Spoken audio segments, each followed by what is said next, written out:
teenager, you have temptation. This is real, this is me. I'm exactly where I'm supposed to be.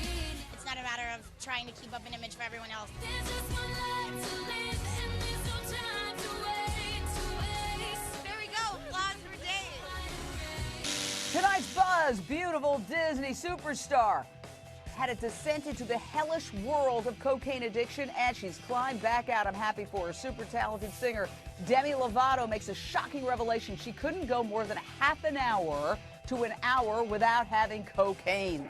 She even admits to smuggling the dangerous drug on planes despite having a sober coach with her 24/7. Listen to this from Access Hollywood.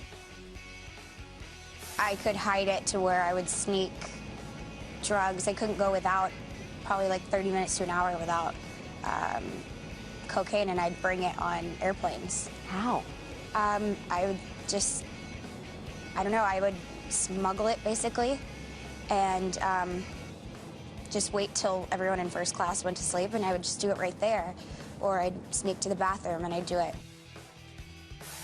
3 years ago, Demi was about to go on tour with the Jonas Brothers until she abruptly canceled after freaking out and punching one of her own backup dancers. Demi entered a treatment facility for addiction, eating disorders, and cutting.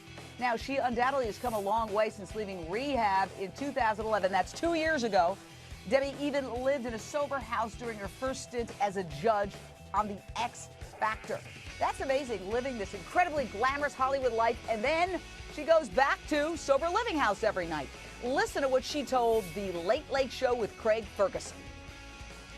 There's a lot of young people that look up to me, and there needs to be someone that stands out and says it's not about, you know, Molly and partying and all that stuff. Right. You know.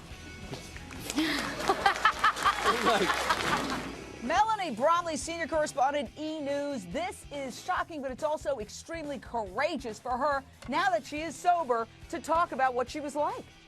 That's right. You know, she has just released a book as well, which has kind of motivational words for every day of the year. But for her to come out at the age of 21 and show such courage and be so honest about the struggles that she's been through, it's very, very rare in today's, you know, Hollywood society, where most of the time celebrities are trying to cover up the problems that they're going through.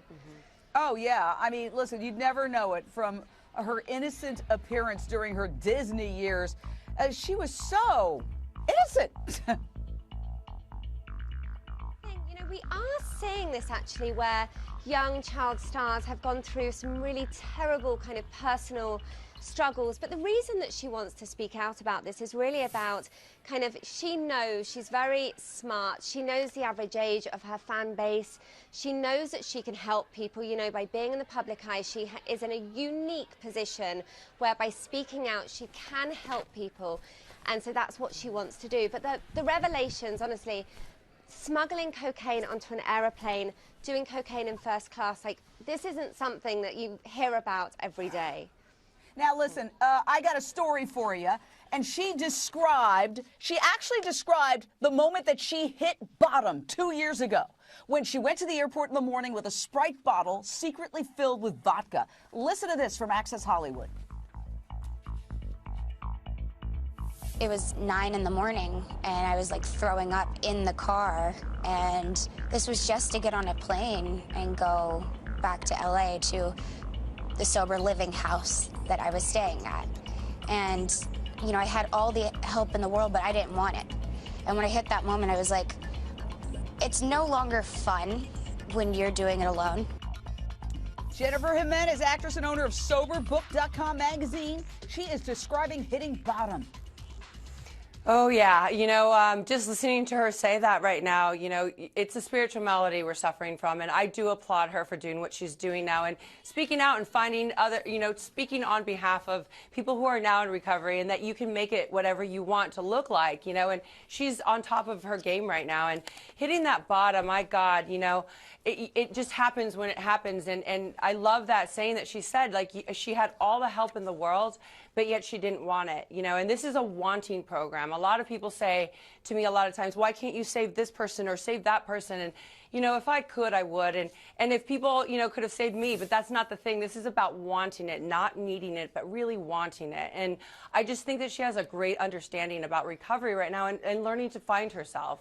I'm very, very proud of her. I'm proud of her, too. The book she wrote is a memoir called Staying Strong, 365 Days a Year. And, you know, some people say, well, that's self-promotion.